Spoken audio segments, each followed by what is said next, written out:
Jonge. Good evening. My name's Tim. So I first came to Amsterdam to work at the university, and I did mathematical modelling of bacteria in lakes. And before that, I worked in theoretical physics. And before that, I did a master's, and I got interested in the mathematics of modelling romantic love. And I think that's a very interesting subject, so I'm just going to share with you two of my favourite examples from that field. But it's actually quite a large field of academic research, right? So anyway, right, let's get right into it. So how do you write an equation for love? It doesn't seem like you could write an equation for love. Not everybody likes maths, so let's just get that out of the way at the beginning. So how do you write an equation for love? How you feel over time, right, equals how you feel on your own, plus or minus what they did to you. What they did to you being what your lover did to you, right? That's the equation, okay? All of the equations I'm going to talk about are going to be equations that have that form. It's going to get more mathsy, there might be some algebra, but that's basically what the equation is, right? How you feel over time is how you feel on your own, plus or minus what was done to you by your lover, okay? There's one more equation, there's another equation. How they feel over time equals how they feel on their own, plus or minus what you did to them. That's two equations, which is a relationship, right? So that's everything we need to... We're done. That's fine. So just bear that in mind. Okay, example number one. This is example number one. So this guy in the top left corner, he is an Italian and he is called Petrarch. Hands up, anyone? Has anyone heard of him? Yeah? Oh, hey, that's good. Yeah, so he is a... I actually don't really care about him. Sorry, but so he's a famous poet, and he went to this church in Avignon in the 14th century.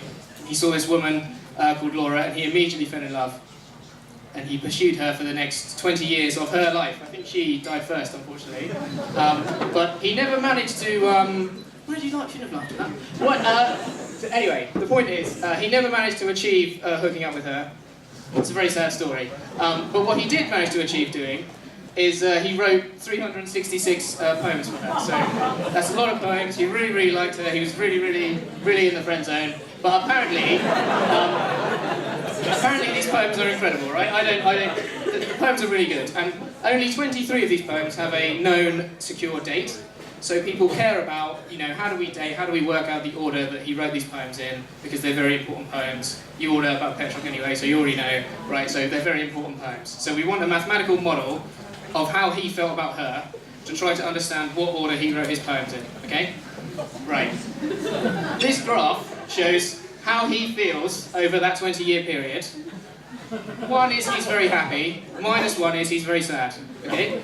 Each dot is one of the poems that has a known secure date, and they've been given a score based on how sort of happy or sad he seems in that poem.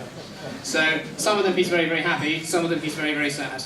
So this graph is from a paper by some literature professor, right? So here's an example of one where he's very sad. So he says, I hope to end my misery by fleeing like one who bit by bit vanishes, for there's truly no one who cannot die. So it's sort of pathetic. But anyway, that's a poem where he's very sad, right? And you can see there's sort of a stripy sort of pattern there. So we want a mathematical model which is going to consist of some sort of wiggly line that's going to go through those points and allow us to know what date were the poems that we don't know the day he wrote them, when did he write them, right? Okay, what does that model look like? This is a paper by someone called Sergio Rinaldi, who is an Italian researcher who's written loads and loads of papers mathematically modelling romantic love. So if you're interested, you can go and look up his stuff. This model has 3 things in it. It has Laura's feeling towards him, it has his feeling towards her, or his mood in general, and it has his degree of poetic inspiration, right, which is a bit weird. So that's like how much he feels like he wants to write a poem. So that goes up and down over time as well. Okay, those 3 things are all coupled. Here's an equation, right? Don't worry about it. So this equation just has exactly the same form as that thing I said to you at the beginning, right? Laura's mood, how Laura feels over time, equals her own mood plus what he did. So what his actions and how she feels about what he's done, right? And his plans and stuff. What's this? Is this working? No. I can just shout. Shout. Hello? Hello? It's fine. So what's this thing on the end? this is an extra thing on the end. This is his attractiveness. So I've written there.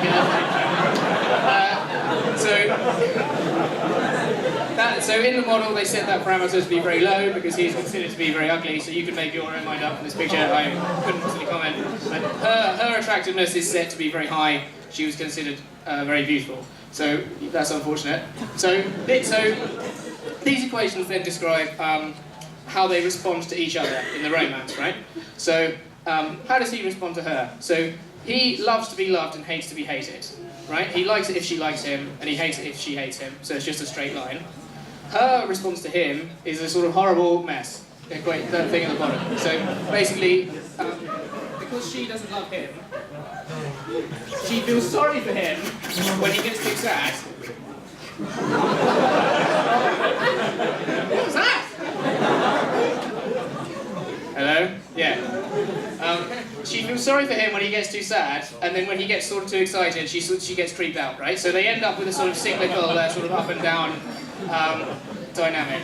And what you get, if you solve that, if you get a sort of equation that you get a line that looks like that, because of this thing I mentioned, that he gets upset, she is sympathetic towards him, he gets too excited and then she gets creeped out. Okay, now that's what that looks like. That's sort of interesting. That's the end of example 1. That's sort of an interesting example, but it doesn't really tell you anything about your own love life or give you any advice about your own love life, which is, that's what we all really care about. So this is the next, you want me to speak dating? Right, here we go. So the mathematics of marriage, right? This is example number 2. So there's 2 beards there. So the left beard, that's John Gottman. So he is a marital therapist of some repute. So he's been a marital therapist for sort of 30 years. And the right beard is a mathematical biologist from the University of Oxford. So they teamed up and they wrote this book called The Mathematics of Marriage, where they made a mathematical model that can predict whether or not you're going to get divorced, or whether or not your relationship is going to break up, okay? So here's what they did. So they took 700 couples. I'm going to go and have a drink. They took 700 couples and they filmed them for 15 minutes discussing a disagreement in their marriage. So for some of them that was a very minor thing, like what they wanted to eat for dinner. And for some of them it was like a really major thing, like an affair or a money problem, something really bad. And then they measure a huge number of different variables over that 15-minute conversation of each person in the conversation, the husband and the wife. So they're all heterosexual, childless couples in this study. So they measure their heart rate, they measure each couple's monitoring of their own internal mood. So there's a sort of, each couple, each person in the conversation has a little switch that they turn up and down depending on how happy or sad they're feeling. And they also look for all of these emotions, which are each given a different score, like affection or smiling, happy, sadness. And then they feed all of that into their mathematical model, and then they are 94% accurate in this study at predicting which couples were divorced in 3 years' time. So, that's quite impressive. So how do they do that? This is an example of what it looks like. So when they weight all of those different things into an overall variable, then you have a sort of line for the husband and a line for the wife. So this is an extremely high-risk couple that sort of start off fine and then sort of drag each other down into misery as the conversation goes on. Right, so they're doing it very badly. Okay, so they're looking for different emotions, and each emotion is given a different weighting, right? There are 4 particular emotions that are very strongly associated with the breakup of a relationship, and so all of these are given a very high weighting, and those 4 things there. So I'm going to explain what they are in a minute.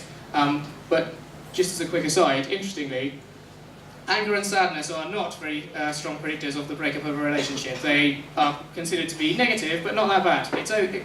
A couple can be very angry or very sad, that's fine. These 4 things are very bad. They call them the 4 horsemen because they're so bad. Okay, what are they? Right, defensiveness. Defensiveness is when you see yourself as a victim. So what that is if somebody criticises you or says something bad about you, you turn it right back around on them. So if they say you're an alcoholic, you go, oh no, you're an alcoholic, like right back at them. I'm about to show you a real example from his textbook of an actual, this is an actual transcript of an actual conversation that an actual couple had, which is a good example of defensiveness. Spouse A said, you're a lousy lover. Spouse B said, I'd be a better lover if you weren't so fat. So that's an extremely... defensive, extremely defensive behaviour from spouse B. So, very bad. Very upsetting. Okay, so criticism. Okay, so criticism is the next one. So criticism is a complaint plus saying you always or you never. So a complaint is like saying you haven't done the dishes, and a criticism is like saying you never do the dishes, right? Which is worse because it sort of implies something about somebody's character, rather than just being a complaint about a situation. So that's considered to be very bad. Contempt. So contempt is it's basically sarcasm or eye-rolling. So if you read some of the transcripts of example conversations, that's couples, one of them will say, oh, you know, I'm really excited, oh, you never guess who I saw the other day, and then they'll go, oh, brother, oh, who was it, oh, sort of very sarcastically. This is John Gottman, who did the study, and in his own textbook, to illustrate the emotion, I think this is really sweet, he sort of took loads of selfies of himself doing all the different emotions. So this is sort of figure A, which is the control, which is him sort of doing a neutral face. And then figure D, that's him trying to do contempt. But you can I like it, because you can tell that he's such a lovely man that he sort of can't do the emotion of contempt properly. So it doesn't come across, and of course he can't, because he's been very happily married for many years. So he's lovely, I love him. Okay, and the final one is stonewalling. So stonewalling is basically if you blanket giving somebody the silent treatment, ignoring, not responding to them, to all of their kind of discussion. They do see, slightly controversially, a gender difference here, so they do find that this was actually really statistically significant. Men don't seem to mind being stonewalled. Women really mind being stonewalled. So, you know, it's perhaps worth bearing in mind. So for a woman to stonewall a man is not as bad as for a man to stonewall a woman in terms of predicting a breakup. Okay, so here's what the equation looked like. This is the same type of equations I keep coming back to. That should say in the future, not in the past. So the wife's mood in the future is dependent on what her husband did in the past. Okay, fine. His effect on her, plus her feeling in the past. But this time it's multiplied by this R, which they call her emotional inertia. So what that is how much you get stuck in a feeling. So it's like how, if that's very high, that means if you're sad, you stay sad for ages, and if it's very low, that means you can go up and down really quickly. And A, at the end there, that's just her own uninfluenced mood. Do you have a question? Sorry? The left one's supposed to be the future, yeah, sorry, that's mislabeled. So that's her uninfluenced mood. So that's sort of her own internal, how happy or sad is she as a person internally. Then each person has a graph like this, right, which describes their impact on each other. So this is the husband on the x-axis, and the y-axis is the impact it has on the wife. So you can see if he's positive, she responds positively. If he's negative, she responds negatively. They don't all look like that. Okay. This is the kicker, right? There's only 5 types of marriage, and 3 of them are stable, and 2 of them are unstable. So obviously you want to be in the 3 stable, right? Here they are. Okay, number 1. These are the 3 ones that actually work. Okay, conflict avoiders. So sort of classic sort of British marriage. Both people are minimally emotionally expressive. They don't express feelings at all. If both people are doing that, that can actually be stable. Okay. Volatile, so very openly emotional, but with a low emotional inertia. So they're very emotional, but they don't get stuck in a feeling for very long. And validating is where they're strongly emotionally expressive in the positive stage, but then in the negative stage, they both blanket out, which can be stable. There's 2 unstable types, which they call hostile and hostile detached. I was going to include some sort of transcript examples of these couples, but they're so unpleasant, I just didn't want to pull the mood down. But basically the difference is doing stonewalling. Hostile detached couples do stonewalling, hostile couples don't do stonewalling. Here's what all these graphs look like for all those different couples, right? So the interesting thing you will note is that the volatile couple, that red line, looks the same as for the hostile couple, even though both of those couples have different outcomes. So the top one, that's a stable marriage, and the bottom one is an unstable marriage. So what could the difference be, right? Even that they both have the same response to each other. The difference is, volatile couples are just happy people, and hostile couples are just miserable people, right? So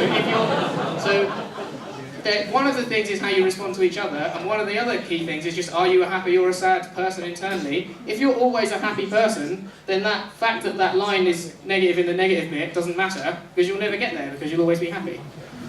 So that's an important lesson. Okay, so here's my sort of final conclusions that you can all take away to your own love life. So don't show contempt, criticism, be defensive or stonewall. That's very bad. High emotional inertia is bad, so don't hold grudges. Yes, and your own internal mood is a really strong predictor. So just if you're a happier person, it's really hard to fix that. But if you can, just try to be a happier person, and then probably it'll work out better. And there's another thing I was going to talk about, but I didn't have time, which is that there's lots of other examples where couples have kind of mismatched versions of these lines. So you can get a person who has a sort of, is there sort of a conflict-avoiding person with a hostile person, which is a sort of recipe for a whole new type of disaster that I'm trying to mention. But yeah, with that I'll say thank you for listening. I'll be around. Please ask any questions you have now or in the bar afterwards. I'm always happy to talk about this subject. It's very interesting. Thank you.